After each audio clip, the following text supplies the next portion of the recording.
السلام علیکم ورحمۃ اللہ۔ آل انڈیا تحریک امن و سلامتی فاؤنڈیشن کی چینل میں آپ کا خوش آمدید ہے۔ آج میں ایک ایسی شخصیت کا بیان لے کے آیا ہوں جسے سن کر آپ کو خوشی ہوگی۔ یہ وہ شخصیت ہے جو پوری دنیا بھر میں مثال قائم کر دی ہے۔ ایک ہی مقام پہ، ایک ہی جگہ پہ 53 سال سے اللہ کی کتاب کو اللہ کے بندوں کو پہنچا رہے ہیں، سنا رہے ہیں۔ نماز تراویح میں ایک ہی مقام پہ بلا ناگہ یہ کام جاری اور ساری ہے۔ یہ آپ کو اللہ تعالیٰ صحت اور تندرستی عطا فرمائے۔ اللہ تعالیٰ آپ کی عمر میں، جان میں اللہ تعالیٰ برکت عطا فرمائے۔ اللہ سارے عالم کے مسلمانوں کو یہ کام کرنے کی توفیق عطا فرمائے۔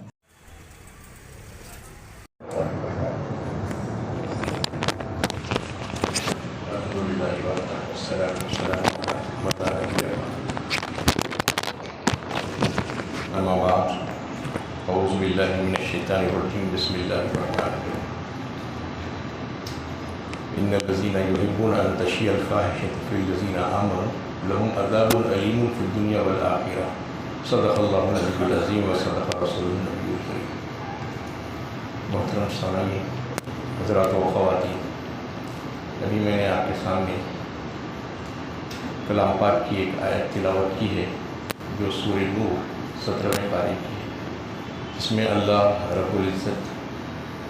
کا فرمان ہے کہ جو لوگ اہل ایمان میں فحش اور بے حیائی پھیلانے کے خواہشمند ہیں ان کو ہم دردناک عذاب سے دوچار کریں گے، دنیا میں بھی اور آخرت میں بھی۔ اس کا مطلب کیا ہے؟ وقت کافی ہو چکا ہے، میں زیادہ وقت آپ لوگوں کا نہیں لوں گا، چند منٹوں میں اپنی بات ضروری باتیں کہہ کے سمیٹ لیتا ہوں۔ مطلب یہ ہے کہ معاشرے میں جو فحشی اور بے حیائی جو پھیلی ہوئی ہے، اس کو پھیلانے والے جتنے ذمہ دار ہیں، جیسے مجرم ہیں، اس کو دیکھ کر خاموش بیٹھ جانے والے اور اس کی روک تھام نہ کرنے والے بھی ذمہ دار ہیں، یہ سمجھ لینا چاہیے۔ آج ہم جس معاشرے، جس سوسائٹی میں زندگی گزار رہے ہیں، وہ معاشرہ سیکولر معاشرہ کہلاتا ہے، یعنی مطلب یہ ہے کہ ہر چیز چلتی ہے، سب چلتا ہے۔ یہ جو انداز ہے آج لوگوں کا کہ ارے چھوڑو بھائی، یہ کیا اسلام کی باتیں لے کر بیٹھ گئے ہیں، یہ ماڈرن دنیا ہے، یہ فینیٹکس، یہ ایکسٹریمسٹ کی باتیں مت کرو، دقیانوں سی باتیں مت کرو۔ کوئی دقیانوں سی بات نہیں ہے۔ سمجھ لینا چاہیے کہ اسلام جو بات کہتا ہے وہ انتہائی بہترین اور اعلیٰ درجے کی بات کہتا ہے۔ یہ جو قانون ہمارے پاس جو موجود ہے اللہ تعالیٰ کی جانب سے، وہ آسمانی قانون ہے، کسی اور کے پاس نہیں ہے۔ اللہ تعالیٰ نے انسان کی تخلیق فرمائی، وہ بہت بخوبی جانتے ہیں کہ انسان کی حفاظت بھی کیسی ہو، اس کی نہ صرف جسمانی ضروریات پوری ہو بلکہ اس کی روحانی ضروریات کی تکمیل بھی ہو، تاکہ وہ اس کی روح جنت میں جانے کے قابل بن جائے۔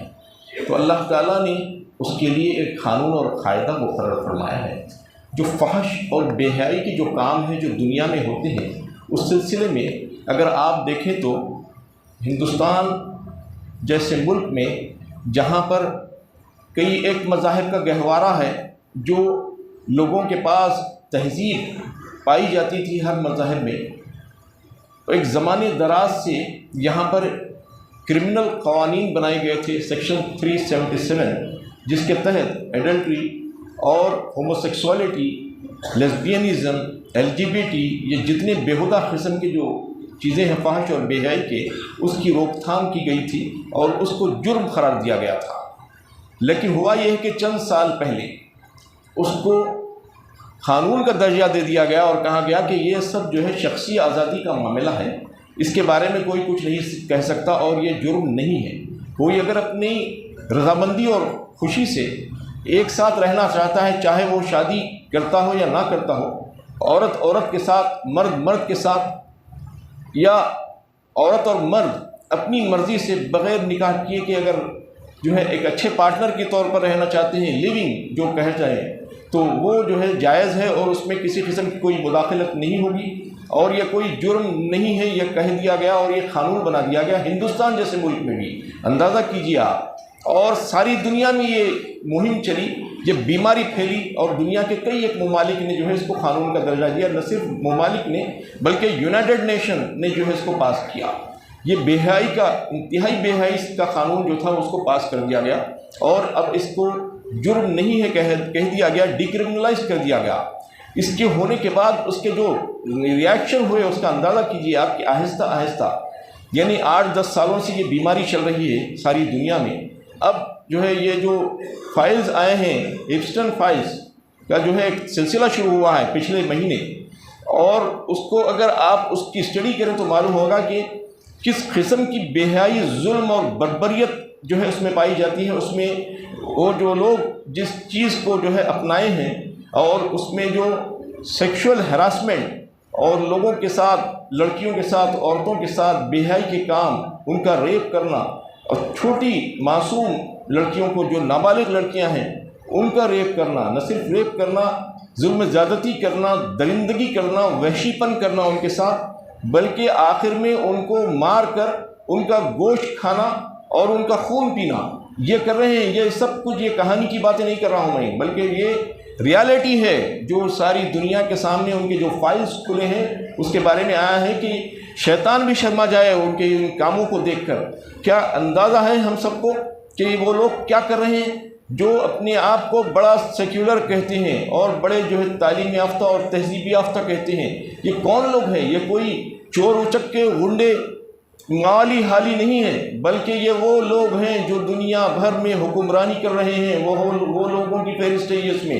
یہ کوئی چھوٹے موٹے غنڈے نہیں ہیں، بلکہ ایسے لوگ ہیں جو دنیا کے سربراہ ہیں، ان کی کوئی فکر نہیں ہے۔ کیونکہ ہمیں دیکھنا چاہیے کہ بچوں کو اور بچیوں کو ہم موبائل فون دے رہے ہیں، کالج میں شریک کرا رہے ہیں، تو اس کا مطلب یہ نہیں کہ ان کو ایسے ہی چھوڑ دیں، بلکہ کو ایڈ میں بالکل بھی نہیں ڈالنا چاہیے لڑکیوں کو بھی۔ لڑکیوں کے کالج الگ ہے، آج ہر قسم کے پروفیشنل کالجز ہیں، ان کو لڑکیوں کے کالج میں پڑھانا چاہیے، اور ان کی حفاظت اور نگرانی کے سلسلے میں، ان کے پروٹیکشن کے سلسلے میں دیکھنا چاہیے، اور گھر میں جو ہے ایک بہترین ماحول شریعت کو امپلیمنٹ کرنے کا جو ہے قائم کرنا چاہیے۔ ہم سب جو ہے اس کے ذمہ دار ہوں گے، صرف والدین ذمہ دار نہیں ہوں گے، بلکہ علماء کرام بھی ذمہ دار ہوں گے، حفاظ کرام بھی ذمہ دار ہوں گے، سوشل جو تنظیمیں ہیں وہ لوگ بھی اس کے ذمہ دار ہیں، اور جو اہل علم ہیں، جو دانشور ہیں، وہ سب کے سب اس میں آگے بڑھنا چاہیے، اور اپنے اپنے لیول پہ جو ہے اس کام کو آگے بڑھاتے رہنا چاہیے، اور سوچنا چاہیے کہ ہماری امت کس طریقے سے محفوظ ہو سکتی ہے۔ سب سے پہلے ہمیں اپنے خاندان اور اپنی امت کی فکر کرنی چاہیے،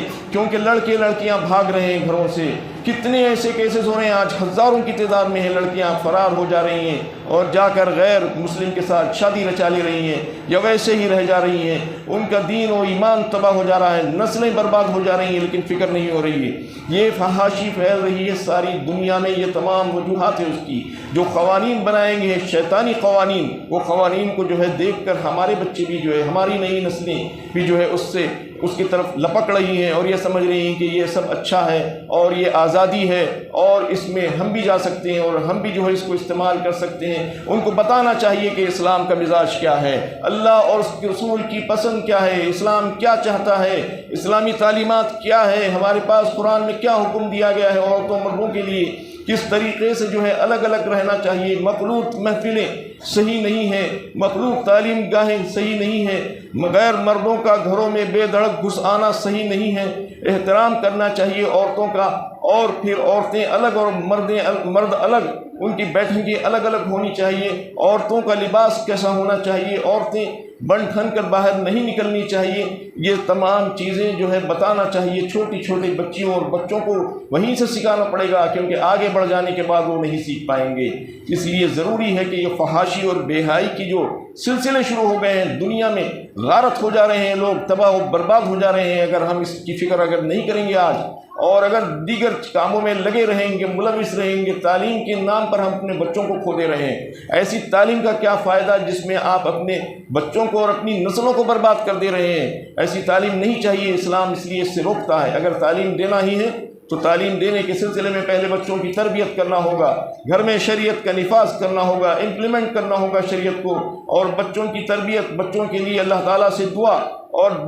گھروں میں جو ہے شریعت کو نافذ کرنا، اور پھر بچوں کی نگہداشت اور نگرانی، یہ تمام کام کرنے کے بعد ان کے ویئر اباؤٹس چیک کرتے رہنا کہ وہ کہاں جا رہے ہیں، کس سے مل رہے ہیں، ان کے فون میں کس کے کالز آ رہے ہیں، وہ کون کون سے چینلز اور ویب سائٹس پر جا رہے ہیں، اس کی نگرانی ضروری ہے۔ یہ دور جو ہے جو ٹیکنالوجی کا دور ہے، انتہائی تیز رفتار دور ہے، اس میں اگر ہم آگے نہیں بڑھیں گے اور اپنے بچوں کی، اپنے خاندان کی، اپنے عورتوں کی حفاظت نہیں کریں گے تو جیسا آج نظر آ رہا ہے اس سے بہت زیادہ ہو جائے گا خدا نخواستہ۔ کل آپ جو ہے اس کو پکڑ نہیں پائیں گے، یہ آپ کے قابو سے باہر ہو جائے گا۔ تو اللہ تعالیٰ نے ہمیں جو ہدایت دی ہے، جو شریعت بھیجی ہے ہمارے لیے، وہ شریعت ہمارے لیے بہترین ہے، وہ ہمارے لیے کافی ہے۔ اس شریعت پر عمل کرتے ہوئے ہم اپنے آپ کو شریعت کے اندر رکھیں، شریعت کے باہر نہ لائیں، بلکہ شریعت میں جو حکم دیا گیا ہے، جو ہدایتیں دی گئی ہیں، ان ہدایات پر عمل کرتے ہوئے اپنی زندگی کو بہترین سے بہترین بنائیں، اور اپنے بچوں کی اور اپنے خاندان کی حفاظت اور اس کی پروٹیکشن کے سلسلے میں سوچیں۔ وآخر دعوانا ان الحمد للہ رب العالمین۔